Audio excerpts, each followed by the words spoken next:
New Zealand farmers have found some scientific backing for their claims that they're being asked to cut too much methane emissions from livestock. The agriculture sector has commissioned an independent report that says we should change the way we measure the impact of methane emissions. Keisha Brownlee reports. 40,000 natives planted at the foot of Mount Pirongia. At the moment, none of our plantings are recognised or entered into an ETS, but our hope is that we've done the right thing and then at some point in the future that they can be. Phil Ware's not the only one planting. Farmers don't dispute they're responsible for nearly half of New Zealand's greenhouse gas emissions. What we're not responsible is for half the warming.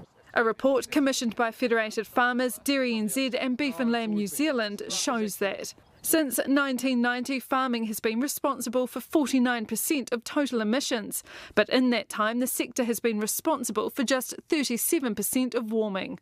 What the report's saying is that for methane to cause no further warming in the New Zealand context from 2020, then we need a reduction of 15% by 2050. But farmers are being asked to do much more.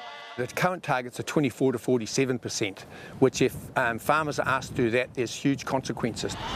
At the moment, the Climate Change Commission focuses on emissions when reviewing New Zealand's methane reduction targets. But the report says the focus should instead be on the warming impact of methane.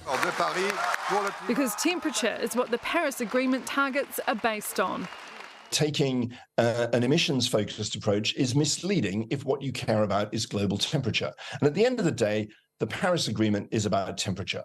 Basically, to limit warming to below 2 degrees. Taking that warming-focused approach makes it easier to understand the implications of different methane targets on New Zealand's contribution to ongoing warming. Some climate scientists are treating the report with caution. I don't have a reason to criticise this. It's probably correct. Faster action in general is needed. More action is needed. And so to give New Zealand farmers a pass in this situation is probably not quite right. But farmers say they want to be a part of the solution for the climate and the future of farming.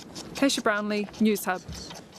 Well, that report comes as hundreds of farmers are arriving at Mystery Creek in Hamilton for the biggest rural political debate this country has seen. Karen Rutherford joins us from there now. And Karen, what is the rural sector saying that it wants to hear from the politicians?